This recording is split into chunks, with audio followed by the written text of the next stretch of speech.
पिछली कहानी में आप समझ चुके थे कि चीज़ें कितनी हद तक डरावनी हो गई थी। मधु और सुमन वाली कहानी चल रही है। मतलब सुमन तो इसके अंदर एक हेल्पिंग हैंड है, लेकिन जो भी प्रॉब्लम हो रही थी वो मधु के साथ हो रही थी। नमस्कार, हर हर महादेव, जय भोलेनाथ। आप सभी का स्वागत है। ये है चाचा के फैक्ट्स। मैं नितिन हूँ, कहानियाँ सुनाता हूँ। यहाँ मधु के साथ जो चीज़ हो रही है उसे सॉर्ट आउट करने के लिए, सॉल्व करने के लिए सुमन के पापा, जो कि बहुत समय पहले ये सारी चीज़ें मतलब उतारा करना या कुछ चीज़ें समझना, किसी के घर में आकर वास्तु दोष को कैसे सॉर्ट आउट करते हैं उसे बताना, सब बंद कर चुके थे। अब एक आपके हमारे जैसी नॉर्मल जिंदगी जी रहे थे। पहले सिर्फ और सिर्फ इसी विद्या की तरफ इनका सारा ध्यान था। मतलब हाँ, खेती है, वो सारे काम तो करते ही थे। पालन पोषण के लिए आपको घर में पैसे चाहिए, वो मेहनत करते हैं, लेकिन उसके बाद कहीं आना जाना नहीं, कहीं मित्रता में उठना बैठना नहीं। सिर्फ अपने घर जब आए और नहाकर पूजा अपनी शुरू कर दी। मैंने बताया था कि जब ये सिद्धि जिस वक्त इनकी होने वाली थी, इनके घर वालों ने आकर दरवाज़ा खोल दिया था। और ये जिस चीज़ की सिद्धि कर रहे थे, ये ईश्वर नहीं, कुछ और था। उसे सिद्ध करने के बाद आप इनको पंडित या एक प्रॉपर तांत्रिक भी बोल सकते थे, जो दोनों विद्या जानता है। ब्लैक और वाइट कोई सा भी हो। सिर्फ काला जादू हम जब सुनते हैं तो मन में एक डर आ जाता है, लेकिन इससे जीतने के लिए वो भी तो जादू ही है। उसे आप सफ़ेद बोल सकते हो, जो किसी को हानि नहीं, प्रॉब्लम से बाहर लाने के लिए काम किया जाता है। ये इन्हें भरपूर आता है, लेकिन कई जगह ना ये चीज़ें काम नहीं करती हैं, कभी कभी देर हो जाती है। सॉल्यूशन के लिए अब आपको कुछ और ही तरीके आजमाने पड़ेंगे। अभी फिलहाल चैनल का इंट्रो, उसके बाद आकर सुनाता हूं आगे की कहानी। कहीं नहीं जाना, पूरी कहानी सुनना। जय भोले।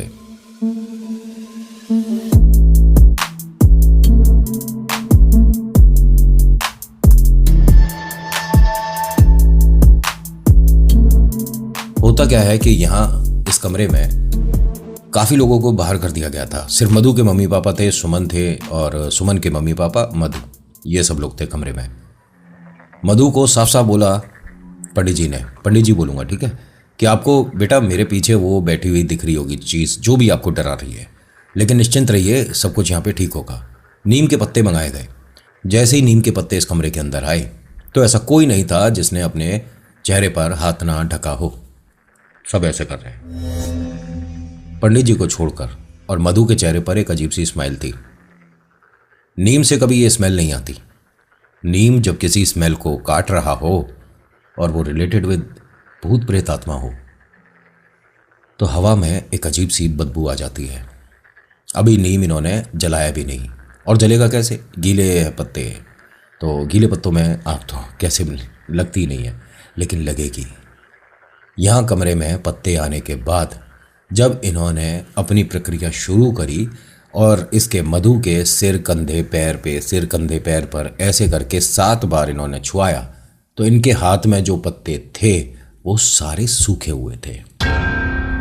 यानी जो इस पर चीज़ करी जा रही है उसकी ऊर्जा इतनी ज़्यादा है कि ये पत्ते, जो कि 3 दिन 4 दिन बाद वो भी पेड़ से गिरने के सूखते, वो तुरंत सूख गए। एक इन्होंने बड़ा सा थाल मंगवाया, थाल में उन पत्तों को रखा है, मधु से बात कर रहे हैं, और करते करते जैसे ही इन पत्तों में इन्होंने आग लगाई, मधु ने तुरंत वो आग बुझाने की कोशिश करी। लेकिन नहीं, 1 मिनट, मैं इस बात को क्लियर कर देता हूँ। मधु बेचैन तो हो रही है, जब जब ये प्रक्रिया हो रही है तब तब उसे परेशानी हो रही है। 2-3 बार तो इसने रोक दिया, नहीं ये सब मत करो। लेकिन जब पत्तों में आग लगी तो मधु पत्तों को पता कैसे बुझा रही थी? बेड पर चारों तरफ इसके आग लग गई थी, उसे बुझा रही थी जल्दी से। अरे सब कुछ मत करो, देखो आग लग रही है। अरे सुमन देख, मतलब क्या क्या क्या कर रहे हैं? ताऊ जी मत करिए ना ये। मम्मी पापा देखकर समझ नहीं पा रहे ये क्या कर रही है। बेड पर कोई और नहीं बैठा हुआ था। सुमन भी बराबर में एकदम खड़ी हो गई थी। जैसे ही मधु ने ये सब कुछ शुरू करा, इनके पापा ने भी इशारा कर दिया कि अब खड़ी हो जाओ साइड में। ये सारी चीजें इतनी ज्यादा भयानक हो रही थी, जो कि पंडित जी यहाँ उतारे के लिए कोशिश कर रहे थे, वो समझ नहीं पा रहे थे कि एक दिन में एक साथ इतनी बड़ी विपदा नहीं आ सकती। उन्होंने ये जितने भी पत्ते यहाँ पर जलाए थे, इन पर पानी डाल दिया। मधु के मम्मी पापा पूछते हैं, ये हो क्या रहा है? उन्होंने कहा, बेड पर कहीं पर आपको आग दिखी थी? नहीं ना, लेकिन पत्तों में यहाँ लगाई थी मैंने और बुझा रही है वो। आपको अभी भी लग रहा है कि ये नॉर्मल है? ये अपने मन का वहम बता रही है। जो घर में मैंने यहाँ कमरे में से सामान हटवाया, ये कहाँ से आया था और किसने भेजा है? मतलब गिफ्ट्स वगैरह तो आए हैं, लेकिन ये क्या चीज़ है, किसने भेजी है? तो उस पैकेट में बताया कि कुछ ज्वेलरी है जो इसके मतलब हस्बैंड की तरफ से आई है, और एक लहंगा है जो शादी में पहनना है। उन्होंने कहा, एक बार मुझे दिखवाओगे ज़रा? इसी कमरे के अंदर वो जब पैकेट लाया गया तो ये बेचैन होकर एकदम बेड से उतरती है और ज़मीन पर उनके पास आकर बैठ गई। घर में नीचे बहुत सारे रिलेटिव आए हुए हैं, मतलब इतने लोगों के बीच में ये बात बाहर आ गई तो 1 की 10 और 10 की 100 बन जाएगी। बिटिया वाली बात है। ऐसा ना हो कि कोई होने वाले जो हस्बैंड हैं उनके घर जाकर बोल दे कि आपने हमारी बिटिया के साथ ये गलत किया, और उन्होंने ना किया हो, तब रिश्ता टूट सकता है।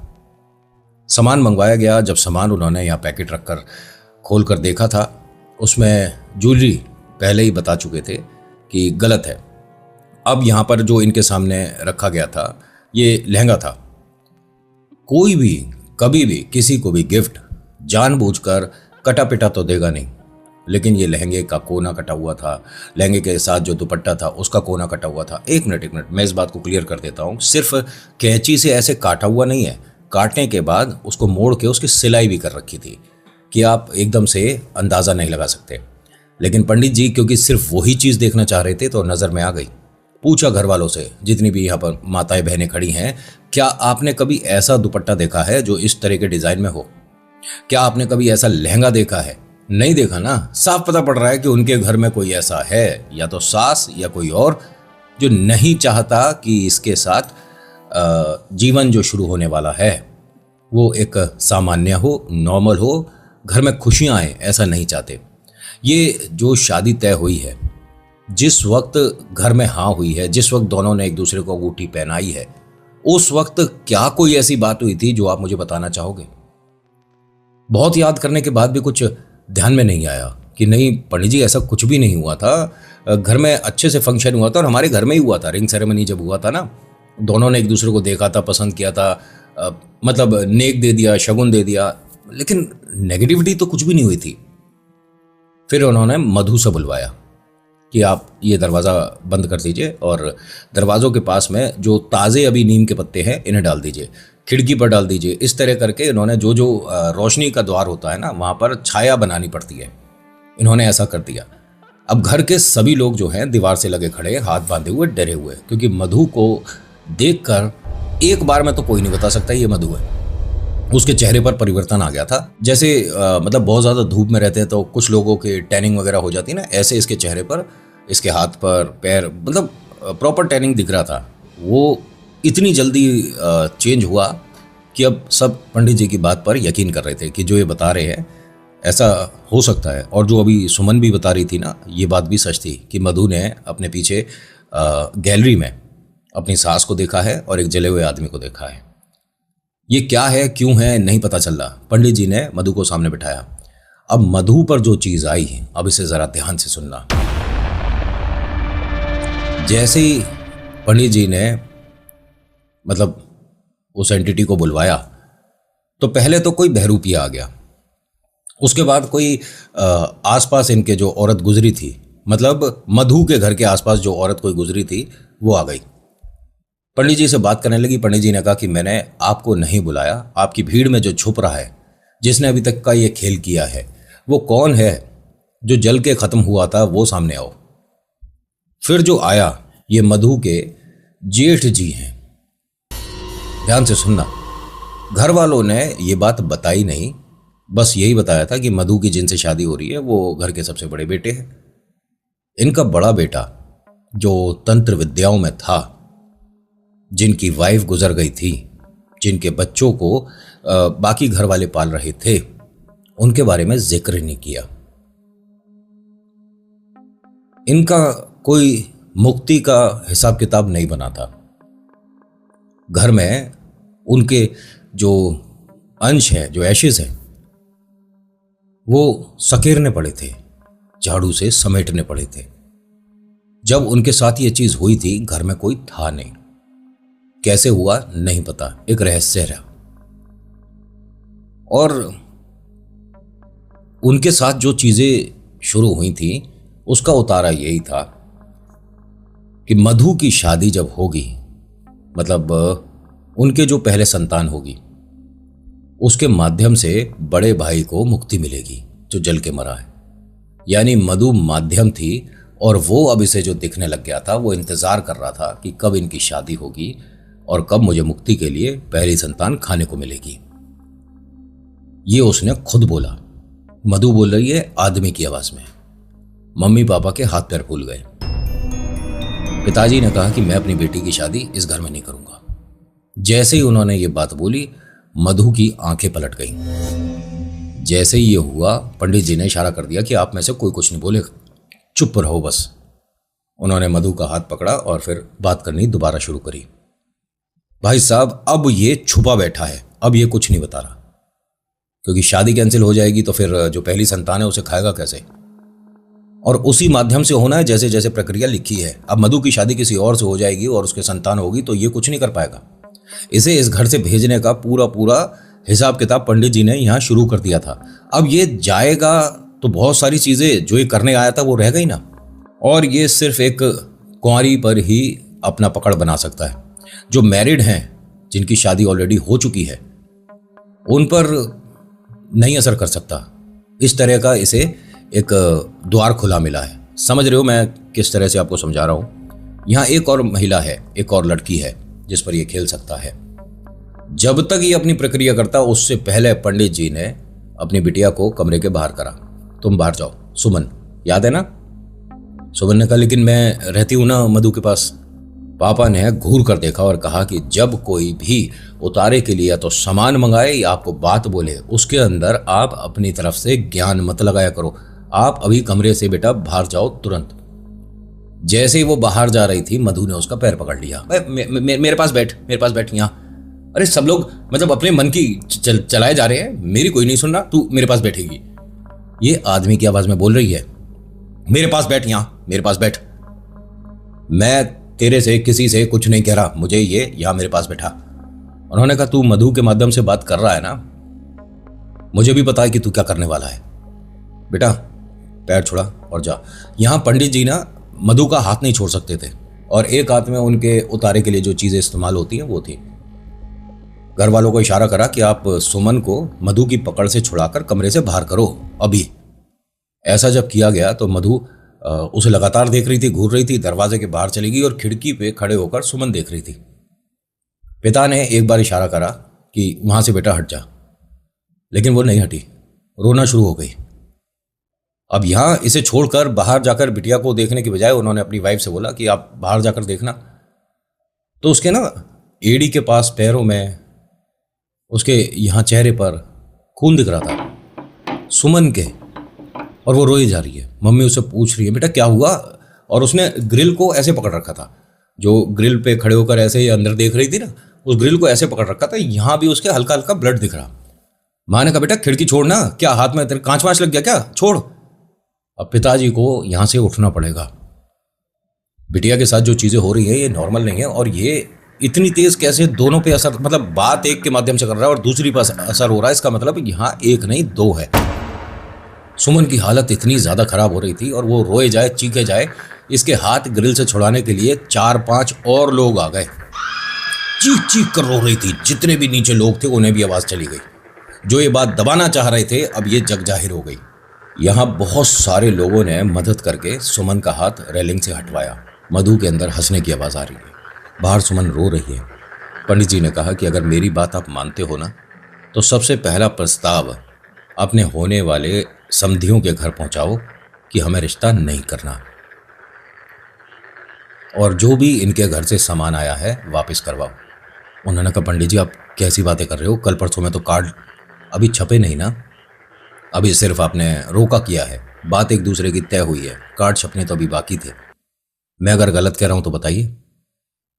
नहीं मतलब ऐसे अच्छा नहीं लगेगा समाज में। देखो बिटिया की शादी अगर टूट जाती है ना, तो आपको अपनी बिटिया प्यारी है कि नाम।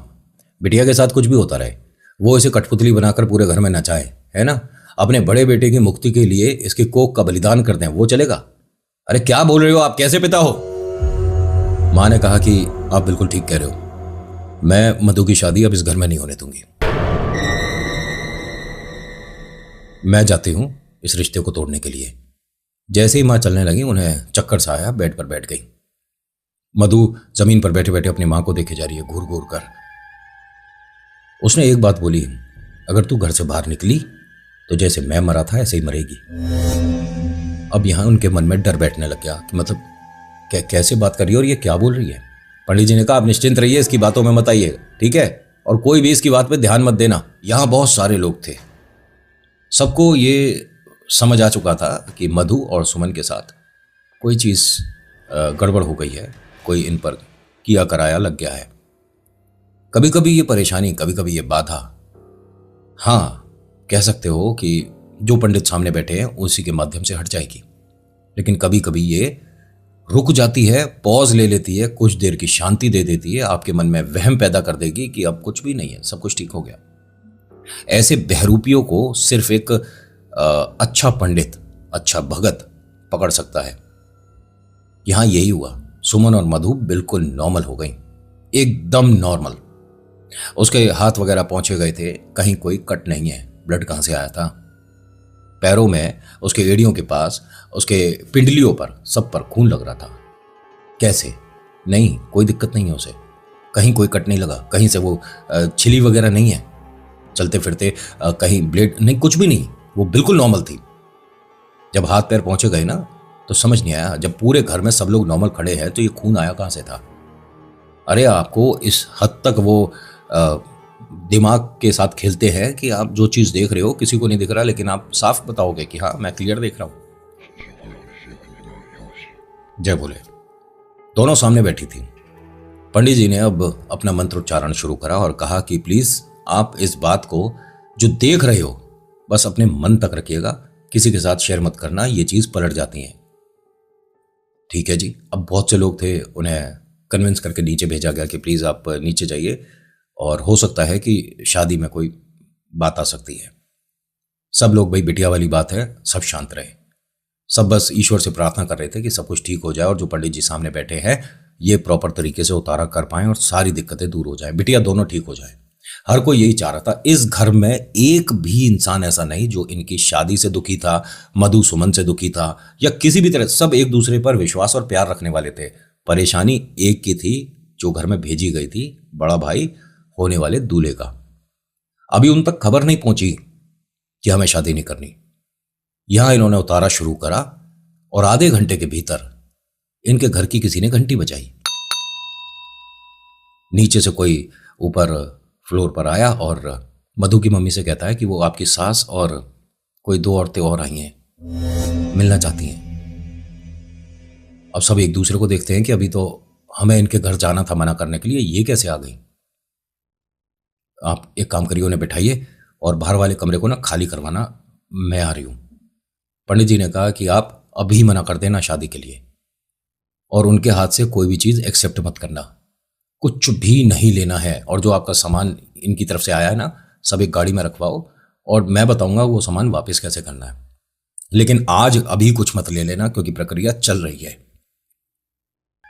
नीचे पहुंचती हैं तो 5-6 टोकरे ऑलरेडी घर के अंदर रखवा दिए।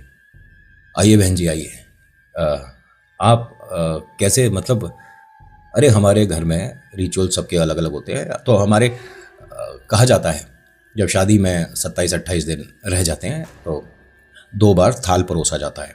एक बार घर से खीर बन के आएगी आप सभी के लिए और एक बार ये मिठाई के टोकरे, लड्डू हैं और कुछ फल हैं, 5 टोकरे भरकर।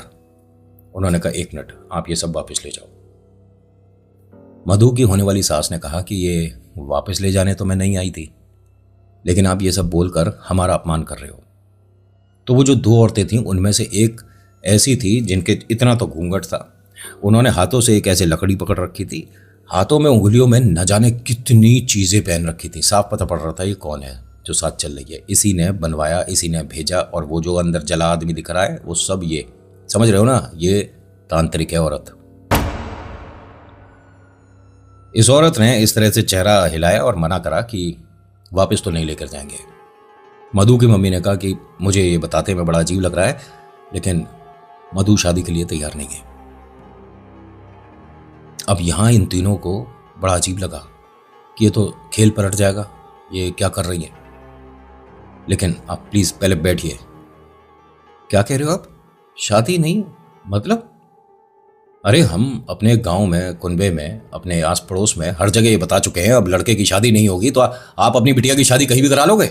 एक मिनट, आप गुस्सा मत होइए, बैठिए। मेरे को ये बात करने आपके घर आना ही था, लेकिन आप बैठिए तो सही।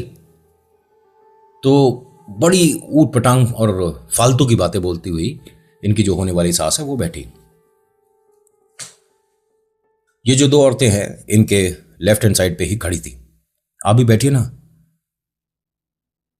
ये जो घूंघट में थी औरत, जिसने लकड़ी इस तरह से पकड़ रखी थी, उसने मधु की होने वाली सास को धीरे से कुछ फुसफुसा के बताया। इसकी सास ने ऊपर वाले मकान के फ्लोर की तरफ देखा। का ऊपर मधु है ना, ऊपर मधु है। ये कंफर्म कर रहे थे कि उसके साथ जो बैठा है पंडित ही है ना, इनके घर में आया हुआ है। इसका मतलब उतारा चल रहा है। इस वक्त अगर खंडित कर दोगे ना तो उतारा रुक जाएगा, और जो हम चाहते हैं वो खेल होगा। इनका बाप भी शादी को मना नहीं कर पाएगा। बस एक बार उस कमरे तक मुझे पहुंचा। ये बुजुर्ग जो औरत है वो कह रही थी। हाँ वो सो रही है। नहीं नहीं, मैं एक बार उसे देखना चाहती हूँ, बात करना चाहती हूँ। अगर उसने, भाई मेरा लड़का किसी बात में कम थोड़ी ना, हमारी फैक्ट्रियाँ हैं, पैसा है। अरे सारी बातें ठीक है, बट मधु ने अपने पापा से साफ साफ बोला है मैं शादी नहीं कर रही। और सबसे पहले उसने अपनी दोस्त सुमन को बताया था। फिर ये जो बुजुर्ग है उसने दोबारा से इनके फुसफुसा कर कुछ बोला। ये खड़ी होती हैं और चल दी ऊपर के लिए। अब भाई ऐसे कैसे हाथ तुम पकड़ लोगे? और ये तीनों औरतें थोड़ा सा तेज चल रही थी। 4-5 सीढ़ियां ही चढ़ी थी, तभी एक ऊपर से औरत आ रही थी। ये मेरी बात जरा ध्यान से सुनना। इस घर में ये वाली औरत अभी तक किसी ने देखी नहीं थी। जब ये लोग सीढ़ियों से ऊपर चढ़ने वाले थे, या 2-3 सीढ़ियां चढ़ चुके थे, तभी ऊपर से एक औरत आती है। वो कहती है कि अभी ऊपर से कुछ बक्से और अलमारी उतर रही है, अभी सीढ़ी इस्तेमाल नहीं हो सकती, आप नीचे चलिए। अरे मैं मधु की होने वाली सास हूं। हाँ तो अभी सामान आ रहा है ना, तो देखा एक लकड़ी की बड़ी सी अलमारी उतर रही है। 4-5 लोगों ने पकड़ रखा है। हटिए, बीच में से हटिए, बीच में से हटिए, एक मिनट। उन चारों ने बोला कि अभी अम्मा सही से उठ नहीं पा रही है, अलमारी यहीं रख देते हैं। इन्होंने यहीं अलमारी रख दी। अब यहां से ऊपर कैसे जाएंगे? एक मिनट, थोड़ी सी बात आपको क्लियर कर दूं। जो मधु की मम्मी है वो नहीं जानती है औरत कौन है। मधु की मम्मी ये भी नहीं समझ पा रही कि हमारे पास इतनी बड़ी ये लकड़ी की अलमारी घर में ऊपर वाले फ्लोर पर है भी नहीं, और ये बाकी 4-5 लोग हैं कौन जो कि चारों तरफ से अलमारी पकड़े हैं। मधु की सास बोलती है कि ये जो तू कर रही है गलत कर रही है। मैं क्या कर रही हूं? अब देखिए, ये बता तो रही हैं कि ऊपर से अलमारी उतर रही है। अब थक गए हैं, 2 मिनट को रख दी है। आप लोग बाहर बैठिए ना। तुझे क्या लगता है कि सारी बातें तेरे हिसाब से चलेंगी? जो तू कर रही है ठीक है। ये जो सामान मैंने भिजवाया है इनका मोल नहीं लगता क्या कोई? उन्होंने कहा ठीक है, आपका जो भी पैसा लगा है हम देने को तैयार हैं। जितना आप भी खाते कमाते हो ना, हम भी कोई सड़क पे चलते तो है नहीं। आपका जो काम खर्चा हुआ है, अगर 10 रुपये लगे हैं तो हम 12 देने का हैसियत रखते हैं। आप बस ये मानकर चलो मैं अपनी बिटिया की अब शादी नहीं करा दी। तेरे घर से डोलियां उठेंगी या अर्थियां उठेंगी। जब इसने ऐसा बोला तो पंडित जी जो ऊपर थे अब वो आ रहे हैं नीचे। उनके हाथ में एक कुंड है और छोटा सा उसमें से धुआं निकल रहा है, यानी अब उन्होंने प्रक्रिया पूरी कर ली है और इस हवा के माध्यम से वो जो एंटिटी थी उसे रास्ता दिखा दिया है। अब ऊपर कुछ भी नहीं है, दोनों बिटिया एकदम नॉर्मल है। जब सीढ़ियों से नीचे उतर रहे थे तो ये औरत किधर गई, ये सीढ़ी कहाँ गई, वो जो 4 आदमी थे नहीं पता। सीढ़ियां बिल्कुल खाली हैं। वो आराम से उतरते हुए आ रहे हैं और नीचे इन तीनों को देखकर इस तरह से जैसे ही इन्होंने धुआं करा, वैसे अब यहाँ इन्हें सांस लेने में दिक्कत हो गई। तीनों को दिक्कत हो रही है, बाकी घर में किसी को नहीं हो रही है। भाई हवन हुआ है तो उसके धुएं से आपको प्रॉब्लम थोड़ी ना होगा, ठीक है। हाँ वो अलग बात है कि कोई फिजिकल किसी के साथ इशू हो, लेकिन अगर एंटिटी है तो वो उस धुएं में जो पूजा पाठ का होता है, हवन का होता है, उतारे का होता है, उस धुएं में खड़ा नहीं हो पाएगा। ये तीनों को बाहर निकलना पड़ गया। जब बाहर निकली तो पंडित जी ने कहा कि जब तक धुआं है तब तक ये 5 टोकरे घर के बाहर कराओ। पांचों टोकरे बाहर रखे गए। वो औरत पता नहीं क्या क्या बोलती हुई गई। और जो मेन चीज करी, ये जो तांत्रिक औरत आई थी ना, उसने अपने हाथ से एक चूड़ी निकालकर इनके घर में ऐसे टांग दी। जो इनका बाहर वाला गेट था ना, मेन गेट, उसमें कोई कुंडी या कोई जगह मिली होगी, उसमें उसने ऐसे टांग दी। और ये पंडित जी ने बताई कि बाहर उसने जो चूड़ी टांगी है उसको बिना हाथ लगाए एक पत्थर से तोड़ाओ, ठीक है, और उसके बाद आपको बाहर नहीं जाना, अंदर आ जाना, उसे झाड़ू से मैं हटवा दूंगा। किसी को नहीं पता था कि ये ऐसा कुछ करके गई है, पंडित जी ने बताया। और ये बाहर गई तो इसने देखा कि हाँ एक चूड़ी है, वो गेट पर टंगी हुई थी। घर में अंदर से पत्थर लाई, वैसे तोड़ा के। ये सारी प्रक्रिया में ना तकरीबन 2.5-3 घंटे लगे थे। पंडित जी ने फिर एक मंदिर बताया था कि बिटिया को आपको पूरे साल में 2 बार अभी इस मंदिर में दर्शन कराने हैं। दोनों बिटिया एक साथ जाएंगी, सुमन और मधु दोनों जाएंगी। और इन्होंने एक तारीख बताई, इस तारीख से पहले जितने भी रिश्ते आएंगे आपको हाँ नहीं करनी है। घूम फिर कर परिवार वही है, ये मधु को उसी परिवार में खींचने की हर तरह से कोशिश होगी। भाई दूसरे भाई की बेटी, दूसरे गांव के, ऐसे करके मतलब कोई ना कोई रिलेशन उनसे होगा। इस तारीख तक इस साल शादी नहीं कराओगे। और घर वालों को ना समझ नहीं आ रहा था कि मतलब आप तो 3-4 साल का टाइम बता रहे हो, 3 साल 4 साल तक बिटिया की शादी ही नहीं करानी है।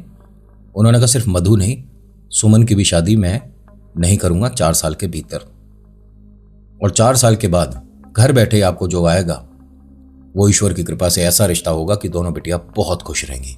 और आज दोनों मैरिड है, दोनों बहुत ज्यादा खुश हैं। और मधु बताती है कि नितिन मतलब रियलिटी में मैं इन चीजों पर, इन शक्तियों पर, ईश्वर की ताकत पर इतना ज्यादा यकीन करती हूं कि बस मेरे पास ऐसी बहुत सारी बातें हैं जो आपको मैं हर दिन बता सकती हूं।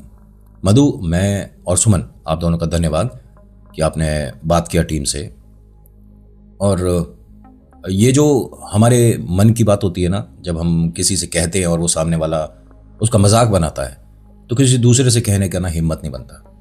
आपने मुझे बताया था कि कोई पॉडकास्ट करता है, उसे आपने ये चीज़ बताई थी और वो आपकी बात को लाइटली ले रहा था, हंस हंस कर बात। देखो, हर किसी का अपना नेचर और हर किसी का अपना बिलीव। जब मैं मजाक मस्ती कर रहा होता हूँ उस वक्त मैं बिल्कुल अलग होता हूँ, लेकिन जब मैं किसी की कहानी सुना रहा हूँ, उसकी भावनाओं पर, उसके साथ जो हुआ उस पर, या उसके इमोशंस, मतलब मैं नहीं हंसता, मेरा बनता भी नहीं, मेरी औकात भी नहीं है। आपने जो महसूस करा, आपके घर वालों ने जो महसूस करा, उस डर को सिर्फ आप लोग ही मतलब जो फील करे वो जानते हो। किसी को बताओगे उसे वो चीज़ फील थोड़ी ना होगी। कुछ लोग तो मजाक भी बना देते हैं। तो आज की कहानी में इतना ही, कैसी लगी बताना ज़रूर। So thank you so much for watching. मेरा नाम नितिन, मुलाकात करूंगा एक नेक्स्ट वीडियो में। हर हर महादेव, जय भोलेनाथ, धन्यवाद।